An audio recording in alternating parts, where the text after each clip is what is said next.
Hello दोस्तों, कैसे हैं आप लोग। आशा करते हैं कि स्वस्थ होइएगा और अपने परिवार के सभी सदस्य को स्वस्थ रखने का प्रयास कर रहे होइएगा। आज हम अपने केमिस्ट्री के फर्स्ट चैप्टर का जो 2 वीडियो अपलोड कर चुके थे, तीसरे पार्ट में है और आज का वीडियो हो सकता है तो थोड़ा लंबा हो जाए। हम इस चैप्टर को आज कंप्लीट करने वाले हैं। टेलीग्राम चैनल बन चुका है। आप लोग टेलीग्राम पर जाकर के मोबाइल में टेलीग्राम प्ले स्टोर में जाइएगा। टेलीग्राम नहीं है तो टेलीग्राम डाउनलोड कर लीजिएगा और टेलीग्राम डाउनलोड करके उसमें सर्च कीजिएगा मोहनम इंस्टीट्यूट ऑफ लर्निंग। जब Mohanam institute of learning search कीजिएगा तो हमारा चैनल आ जाएगा, उसको ज्वाइन कर लीजिएगा। उसमें डेली टू डेली आपको प्रैक्टिस पेपर, आपको ये जो पढ़ाया जाता है उसका नोट्स, वीडियो लिंक और सभी चीजें सामग्री पढ़ने की अपलोड कर दी जाती है। आइए हम अपने इस वीडियो में चलते हैं। हम अपना होमवर्क करके रखे हैं, आप इसमें देख रहे होइएगा, आपके पीछे लिखा हुआ है। अभी तक आपको हम रासायनिक अभिक्रिया क्या होता है वो पढ़ा चुके हैं, रासायनिक समीकरण पढ़ा चुके हैं और रासायनिक समीकरण को संतुलित कैसे करते हैं हम वो भी बता चुके हैं। अब हम रासायनिक अभिक्रिया के प्रकार को पढ़ने के लिए जा रहे हैं। रासायनिक अभिक्रिया बहुत प्रकार की होती है, हम आइए ध्यान से देखते हैं। अभी हम बोर्ड पर लिखे हैं रासायनिक अभिक्रिया के प्रकार। देखिए, सबसे पहला हमारा है संयोजन अभिक्रिया। क्या है हुआ? संयोजन अभिक्रिया। तो ऐसी संयोजन मतलब नाम से लगता है जुटता होगा। दो चीज क्या करता होगा? जुटता होगा। कब? तो संयोजन में। ध्यान से देखिए, ऐसी अभिक्रिया जिसमें दो या दो से अधिक अभिकारक मिलकर एकल उत्पाद का निर्माण करते हैं। कैसा उत्पाद का निर्माण करते हैं बुआ? एकल उत्पाद का निर्माण करते हैं। तो उसको क्या कहा जाता है? संयोजन अभिक्रिया कहा जाता है। क्या कहा जाता है? संयोजन अभिक्रिया कहता है। मतलब सीधी सी बात है, जब दो आदमी मिलकर के एक हो जाते हैं तो उसको जो है सो दो अभिकारक, दो पदार्थ मिलकर के एक जब हो जाते हैं तो उसको संयोजन कहा जाता है। जैसे कि कैल्शियम ऑक्साइड।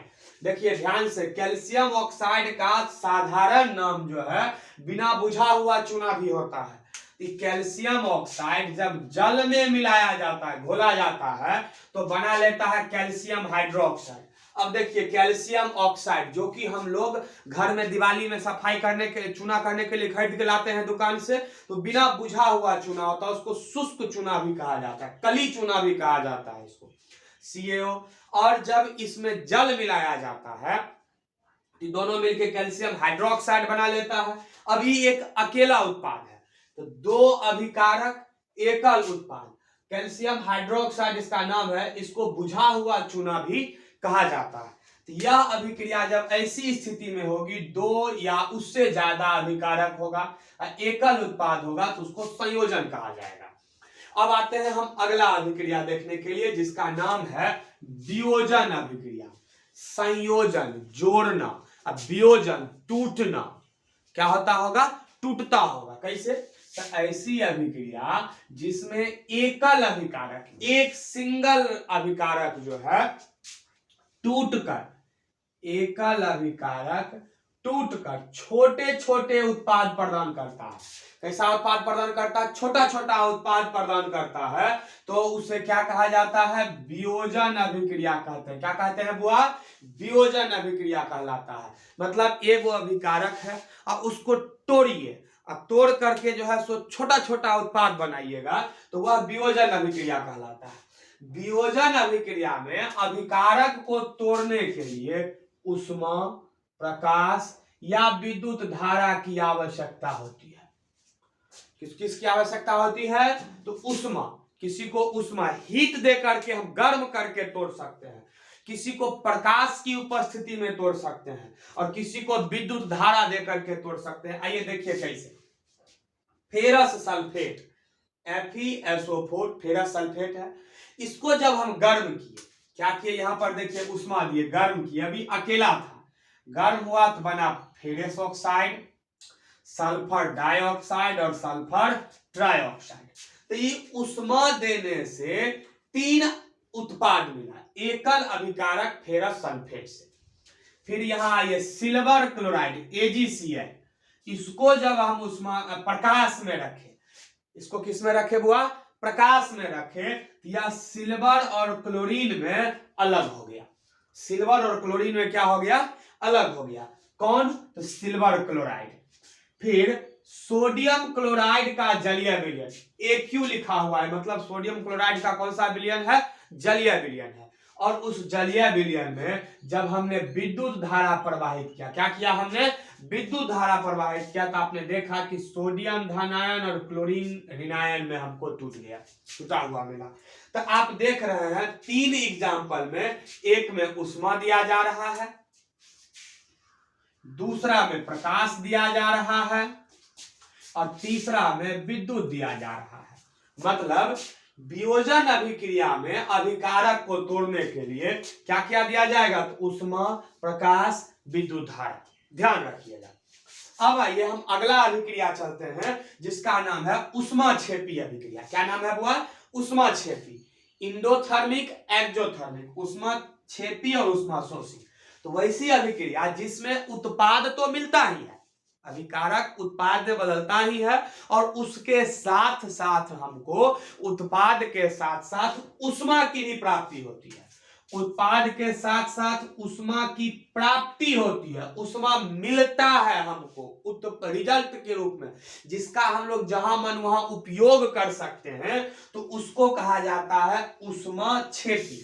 उसको क्या कहते हैं, उष्माक्षेपी कहते हैं। किसको उष्माक्षेपी कहेंगे, तो उत्पाद के साथ साथ जब उष्मा की भी प्राप्ति होती है तो उसको उष्माक्षेपी कहते हैं। जैसे 2 एग्जांपल हम दिए आपको, प्राकृतिक गैस का दहन, प्राकृतिक गैस जैसा कि आप जानते हैं मीथेन होता है, दहन का मतलब हो गया उसमें ऑक्सीजन से अभिक्रिया करवाते हैं, दहन का मतलब क्या हो गया, ऑक्सीजन से अभिक्रिया करवाते हैं, तो यह बन जाता है कार्बन डाइऑक्साइड, जल, और देखिए यहाँ ऊर्जा जो प्राप्त होता है यह उष्मा के रूप में प्राप्त होता है।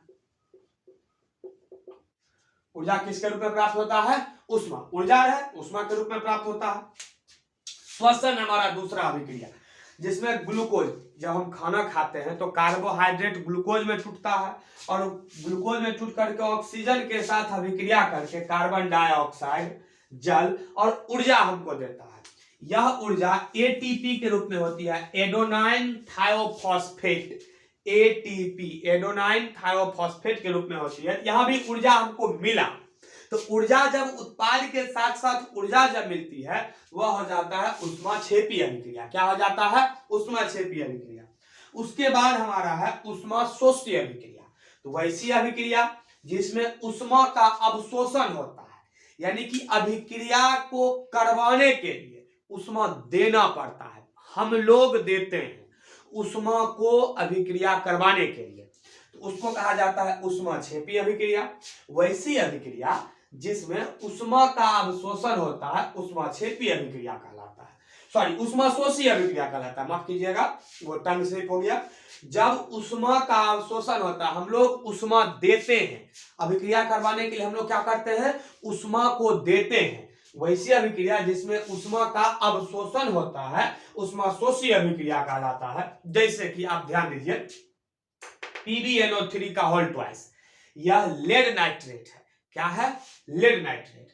इसको जब हम उष्मा देते हैं तो टूटता है लेड ऑक्साइड PbO में, नाइट्रोजन डाइऑक्साइड जो कि भूरा रंग का होता है, और ऑक्सीजन में। फिर आप अगला देखिए, कॉपर को जब ऑक्सीजन दे करके उष्मा देते हैं तो बन जाता है कॉपर ऑक्साइड।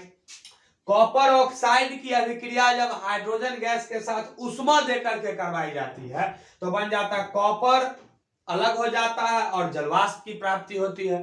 तो आप इस तीनों एग्जांपल में देख रहे हैं जो उष्मा, इस अभिक्रिया को एग्जीक्यूट करवाने के लिए, अभिक्रिया को संपन्न करवाने के लिए उष्मा की आवश्यकता होती है, उष्मा देना पड़ता है। ये सब कहलाया उष्माशोषी, मतलब उष्मा सोखेंगे, उष्मा हम लेंगे तो उष्माशोषी, और उष्मा छोड़ेंगे तो उष्माक्षेपी। बात समझ में आ गई होगी। वीडियो को आप लोग पॉज कीजिए और स्क्रीनशॉट ले लीजिए। उम्मीद करते हैं कि आप लोग स्क्रीनशॉट ले करके और हम वीडियो बोर्ड को रब कर चुके हैं। दोबारा आपके सामने देखिए हमने लिख रखा है। आप लोग सोच रहे होइएगा जैसा सर क्यों कर रहे हैं, साथ साथ क्यों नहीं लिख रहे हैं। यदि हम वीडियो में लिख करके फिर पढ़ावें तो आपको वीडियो लंबा हो जाएगा, और फिर लंबा वीडियो हो जाने के कारण आप लोग को उबाऊ लगने लगेगा और देख नहीं पाइएगा ज्यादा। इस पर आप अपना राय कमेंट बॉक्स में दे सकते हैं। हम तब तक आपको समय को ध्यान में रखते हुए कम समय में ज्यादा पढ़ा सकें, ज्यादा पूरा कंटेंट दे सकें, क्योंकि पूरे के पूरे सिलेबस को खत्म करना है तो थोड़ा दिक्कतें आ रही है, इसलिए हम इसको ध्यान में रख रहे हैं। तो अब हम आगे आते हैं। 4 अभिक्रिया पढ़ा चुके हैं, अब 5वां में हम आ रहे हैं जिसका नाम है विस्थापन अभिक्रिया। क्या नाम है बुआ? विस्थापन अभिक्रिया। देखिए ये हमारा विस्थापन अभिक्रिया है। हम विस्थापन मतलब क्या? विस्थापन अभिक्रिया का मतलब नौमा में नहीं चले जाइएगा। दो बिंदुओं के बीच की न्यूनतम दूरी को विस्थापन कहते हैं, गुड़ गोबर कर दीजिएगा। विस्थापन अभिक्रिया का मतलब यहाँ पर है एक जलीय विलयन है किसी भी का, और उससे ज्यादा क्रियाशील तत्व से जब उसको अभिक्रिया कराइएगा तो उस जलीय विलयन से उस कम क्रियाशील तत्व को हटा देगा और उसका स्थान ग्रहण कर लेगा।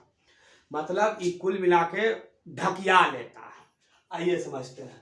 वैसी अभिक्रिया जिसमें अधिक क्रियाशील तत्व, कौन तत्व है? अधिक क्रियाशील तत्व दूसरे कम क्रियाशील तत्व के जलीय विलयन से, दूसरे कम क्रियाशील तत्व के जलीय विलयन से विस्थापित कर देता है, विस्थापन अभिक्रिया कहलाता है। क्या कहलाता है? विस्थापन अभिक्रिया कहलाता है। जैसे देखिए एक हमारा ये आयरन है जो कॉपर सल्फेट के जलीय विलयन से अभिक्रिया कर रहा है। कॉपर सल्फेट हमारा नीला रंग का होता है, उसके जलीय विलयन से जब अभिक्रिया कर रहा होता है तो यह, चूंकि कॉपर जो है वह आयरन से कम क्रियाशील तत्व है और आयरन कॉपर से ज्यादा है, पटाख से आयरन इसके जलीय विलयन से कान पकड़ के उसको रफा चट करेगा और खुद कॉपर का स्थान लेकर के देखिए बना लिया फेरस सल्फेट का जलीय विलयन। और कैसा रंग हो गया कॉपर का? लाल भूरा। ये जो है रेडिश ब्राउन कलर का हो जाता है, रेडिश ब्राउन, लाल भूरा रंग का कॉपर प्राप्त होने लगता है। तो यह जो क्रिया है इसको क्या कहते हैं? विस्थापन अभिक्रिया कहते हैं। अब आइए द्विविस्थापन अभिक्रिया। मतलब विस्थापन 2 बार हो रहा है। कब? वैसी अभिक्रिया जिसमें अभिकारक के बीच आयनों का आदान प्रदान होने से, आयनों का क्या होने से? आदान प्रदान होने से नए पदार्थ बन जाते हैं, होने से नए पदार्थ बनता है, द्विविस्थापन अभिक्रिया कहलाता है। क्या कहलाता है बुआ? द्विविस्थापन अभिक्रिया कहलाता है। यानी कि वैसी अभिक्रिया जिसमें आयनों का आदान प्रदान होने से नए पदार्थ बनता है, द्विविस्थापन अभिक्रिया कहलाता है। जैसे कि सोडियम सल्फेट Na2SO4 का जलीय विलयन था, इसमें बेरियम क्लोराइड के जलीय विलयन को डाला गया। सोडियम सल्फेट के जलीय विलयन में बेरियम क्लोराइड का जलीय विलयन डाला गया। अब देखिए बेरियम क्लोराइड का जब जलीय विलयन से अभिक्रिया करवाया गया तो यहां क्या हुआ? जो सोडियम बेरियम से ज्यादा क्रियाशील था तो यह इसको हटा करके, बेरियम को इस जलीय विलयन से हटा करके सोडियम क्लोराइड बना लिया और हमको यहां पर बेरियम सल्फेट का अवक्षेप प्राप्त होने लगा, सॉलिड के रूप में वो बन गया बेरियम सल्फेट, उजला रंग का सफेद अवक्षेप। क्वेश्चन भी आता है सोडियम सल्फेट की अभिक्रिया बेरियम क्लोराइड से करवाई जाती है तो उजला रंग का एक अवक्षेप प्राप्त होता है, उसका नाम बताइए। बेरियम सल्फेट है वह, कई बार टेट में पूछा गया क्वेश्चन है। तो यह उजला रंग का अवक्षेप प्राप्त होगा। देखिए अवक्षेप जब प्राप्त होता है किसी अभिक्रिया में तो उसके लिए तीर चिन्ह को नीचे की ओर दिखाते हैं, और गैस जब निकलता है तो उसके लिए तीर चिन्ह को ऊपर की ओर दिखाते हैं। या ध्यान रखिएगा, अवक्षेप प्राप्त हुआ। यह अभिक्रिया हमारा द्विविस्थापन अभिक्रिया कहलाता है। क्या कहलाता है? द्विविस्थापन अभिक्रिया कहलाता है। लेकिन एक बात और, वैसी अभिक्रिया जिसमें अभिक्रिया के बाद हमको अवक्षेप मिलता है, क्या मिलता है? अवक्षेप। वैसी अभिक्रिया जिसमें अभिक्रिया के बाद यहाँ देखिए अवक्षेप मिला, तो इस अभिक्रिया को हम लोग अवक्षेप का निर्माण होता है, तो इसलिए इसको अवक्षेपण अभिक्रिया भी कहा जाता है। क्या कहा जाता है? अवक्षेपण अभिक्रिया। किस कब? जब अभिक्रिया के बाद हमको अवक्षेप मिलता है। मतलब अवक्षेप कैसे मिलेगा? तो जलीय विलयन से ठोस अलग हो जाएगा। जलीय विलयन है, उससे कोई उत्पाद ठोस के रूप में, कोई यौगिक ठोस के रूप में जब अलग हो जाता है तो उसको हम लोग अवक्षेप कहते हैं। क्या कहते हैं? वह अवक्षेप कहते हैं, और अवक्षेपण अभिक्रिया हो जाता है। अगला है उत्कर्मणीय और अनुत्कर्मणीय अभिक्रिया। मतलब वैसी अभिक्रिया जिसमें अभिकारक से प्रतिफल और प्रतिफल से अभिकारक, मतलब अभिकारक से उत्पाद ही मिल जाता है और उत्पाद से अभिकारक मिल जाता है, तो उत्कर्मणीय होता है। यानी कि वैसी अभिक्रिया जो दोनों दिशाओं में होती है, एक ही दिशा में नहीं, दोनों दिशा में। जैसे कि नाइट्रोजन का अभिक्रिया जब हाइड्रोजन से होता है, इसका नाम जो है कि हैबर विधि से अमोनिया उत्पादन है। यह हैबर विधि से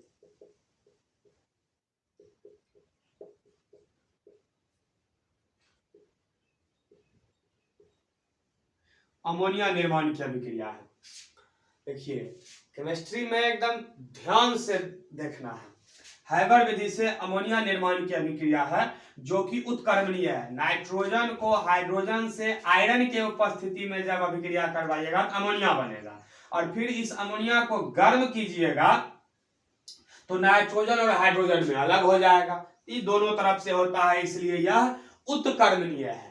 अब ऐसी अभिक्रिया जो केवल एक तरफ से हो, मतलब दोनों तरफ से नहीं हो सकता, तो वह अनुत्कर्मणीय अभिक्रिया हो जाती है। देखिए सोडियम हाइड्रोक्साइड जब सल्फ्यूरिक अम्ल से अभिक्रिया करता है तो सोडियम सल्फेट और जल बनता है। यह एक तरफ से हो सकता है, इसीलिए यह हो गया अनुत्कर्मणीय। क्या हो गया? अनुत्कर्मणीय अभिक्रिया। उसके बाद हम लिखे हैं प्रकाश रासायनिक अभिक्रिया। तो वैसी अभिक्रिया जो सूर्य के प्रकाश की उपस्थिति में होती है। किसके उपस्थिति में होती है? सूर्य के प्रकाश की उपस्थिति में होती है, हमको कहा जाता है प्रकाश रासायनिक अभिक्रिया। सनलाइट के प्रेजेंस में होता है। The reaction which is execute in the presence of sunlight is called photoelectric photochemical equation। Sorry, photoelectric नहीं, photochemical। देखिए कार्बन डाइऑक्साइड और जल सूर्य प्रकाश की उपस्थिति में यह जो क्रिया है प्रकाश संश्लेषण हो जाता है बउआ।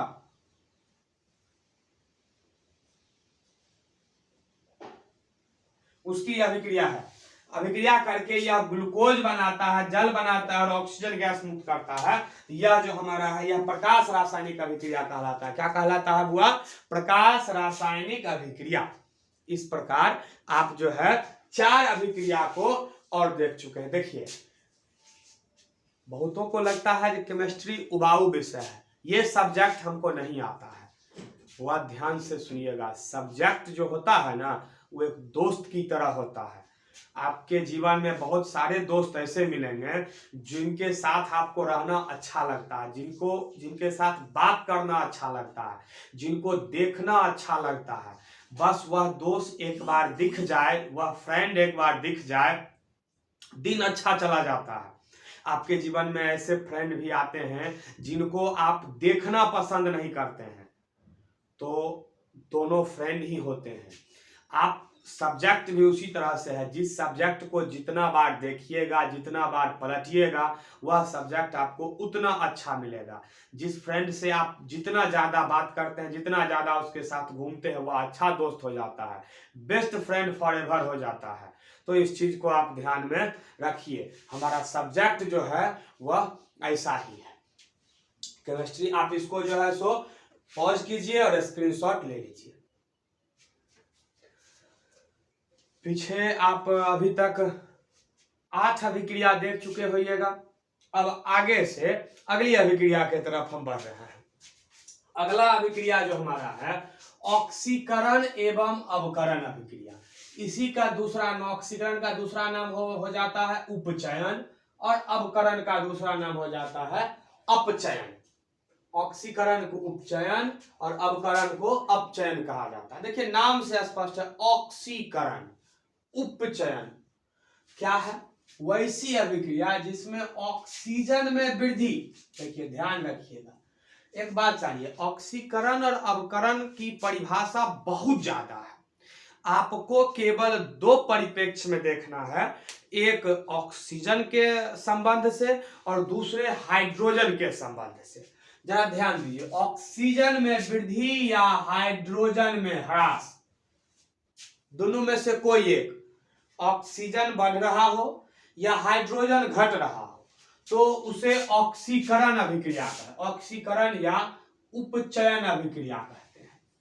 ध्यान दीजिए, कॉपर यहां अकेला था, यहां ऑक्सीजन के साथ है, तो कॉपर में ऑक्सीजन की वृद्धि हुई, इसीलिए यह ऑक्सीकरण या उपचयन होगा। यहां पर कहेंगे जो कॉपर उपचयित हो रहा है।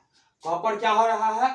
उपचयित हो रहा है या ऑक्सीकृत हो रहा है। जब ऑक्सीजन से अभिक्रिया होती है तो उसको ऑक्सीकरण होना चाहिए। एक अगला हम आपको बता देते हैं, मैग्नीशियम जब ऑक्सीजन के साथ अभिक्रिया करता है तो मैग्नीशियम ऑक्साइड बन जाता है।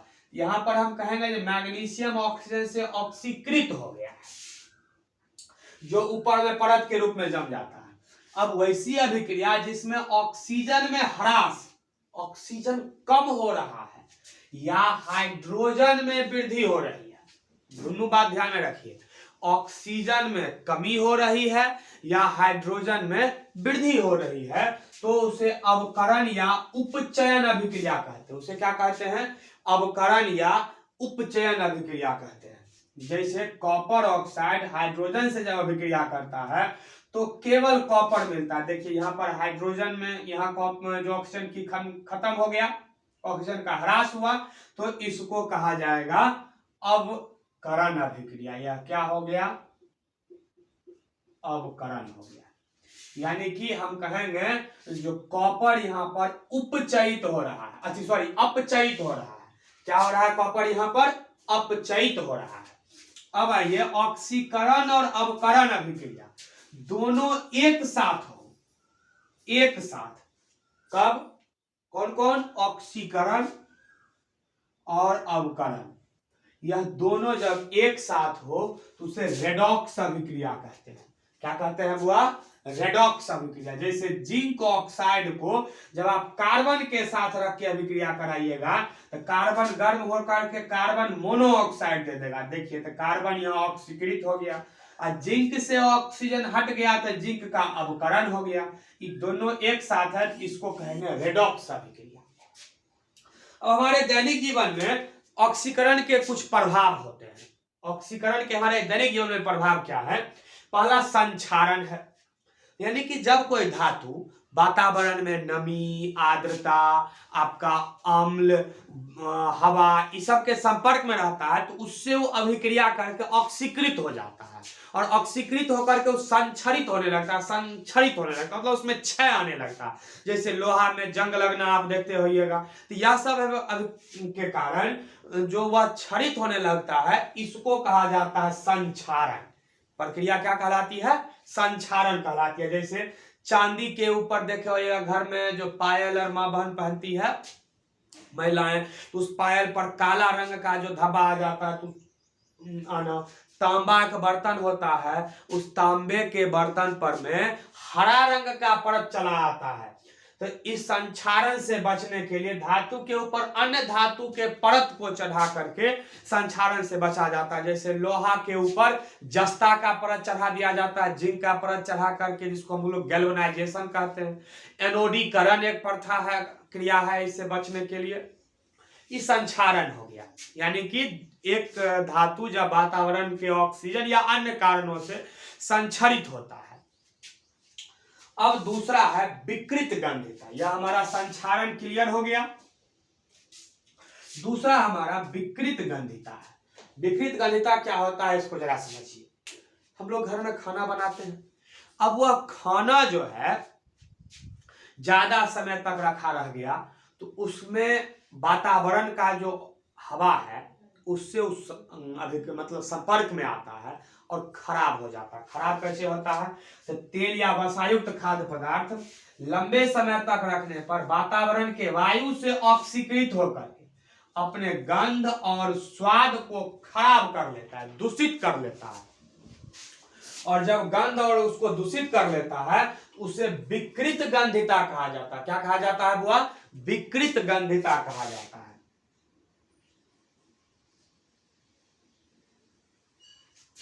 विकृत गंधिता कहा जाता है। यानी कि जब तेल या वसायुक्त पदार्थ है, जैसे पनीर बनाए लंबे समय तक छोड़ दिए तो खट्टा हो जाता है, सब्जी बनाए थोड़ा ज्यादा देर तक छोड़ दिए तो खट्टा हो जाता है, और जब लंबे समय तक कोई सब पदार्थ छोड़ दिया जाए तो उसके स्वाद में जब अंतर आ जाता है तो उसको हम लोग कहते हैं विकृत गंधिता कहते हैं। क्या कहते हैं? विकृत गंधिता कहते हैं। और इससे बचने के लिए प्रतिऑक्सीकारक मिलाया जाता है। खाद्य पदार्थ में क्या मिलाया जाता है? प्रतिऑक्सीकारक। जैसे देखते होइएगा घर में जब नींबू की निमकी बनाया जाता है तो नींबू की निमकी बनाते वक्त उसमें नमक ज्यादा डाल दिया जाता है। क्या ज्यादा डाल दिया जाता है? नमक। उसके बाद सॉरी, जब चिप्स का पैकेट होता है तो उस चिप्स के पैकेट में नाइट्रोजन गैस डाल दिया जाता है। क्या डाल दिया जाता है? नाइट्रोजन गैस डाल दिया जाता है। ये सब चीजें जो है प्रतिऑक्सीकारक का काम करती है, और इस प्रतिऑक्सीकारक के द्वारा हम लोग, मतलब प्रतिऑक्सीकारक का मतलब है वैसा चीज मिला देना जो उस पदार्थ को ऑक्सीजन के संपर्क से अलग कर देता है, और इसे जो है प्रतिऑक्सीकारक कहते हैं। और इस तरह से विकृत गंधिता को रोका जाता है। यह चैप्टर आज इस तीसरे पार्ट में जाकर के खत्म होता है। 3 पार्ट में बहुतों को लग रहा होगा लंबा है, बहुत तरह की प्रतिक्रियाएं आ रही है वीडियो से, लोगों से के द्वारा मिल रहे हैं। हम आपसे यही कहेंगे कि वीडियो जब देखते हैं तो उसको नोट डाउन कीजिए और कमेंट जरूर कीजिए कि आपको वीडियो लगा कैसा, और आप और क्या चाहते हैं, क्या क्या और चाहते हैं पढ़ना, और किस तरह से पढ़ना चाहते हैं। आप टेलीग्राम चैनल पर जाकर के सर्च कीजिए, ज्वाइन कीजिए, और वहां पर से आपको और कंटेंट मिलते रहेंगे। देखिए, पढ़ना आप ही को पड़ेगा, हम आपके लिए माध्यम हैं, मेहनत करनी होगी। ऐसे घर में हाथ धरे बैठे रहने से नहीं होगा। अभी पेंडेमिक है, घर में रहना जरूरी है, घर में रहिए, बाहर नहीं निकलिए, लेकिन पढ़िए जरूर, क्योंकि मेहनत करने से ही सब चीज मिलता है। एक लाइन है कि कौन कहता है कि आसमां में सुराख नहीं हो सकता है? सुराख मतलब छेद होता है। कौन कहता है कि आसमां में सुराख नहीं हो सकता है? एक पत्थर तो तबीयत से उछालो यारों, एक पत्थर तो तबीयत से उछालो यारों। हम लोग मेहनत करके ऐसा पत्थर उछालेंगे कि इस आसमां में छेद हो जाए, और हमारा जो है सो पढ़ाई इतना अच्छा हो जाए कि सामने वाला देख करके दंग हो जाए, हम अपने जीवन को अपने पढ़ाई से चमकाते हुए चले जाएं। आज के वीडियो में इतना ही। आप इस चैनल को देखिए, वीडियो को सब्सक्राइब कीजिए, लाइक कीजिए, कमेंट कीजिए, और जितना ज़्यादा हो सकता है अपने दोस्तों के साथ, अपने भाई बहन के साथ इसको शेयर कीजिए, आगे बढ़ाइए, खुद पढ़िए और दूसरों को भी पढ़ाइए। जय हिंद।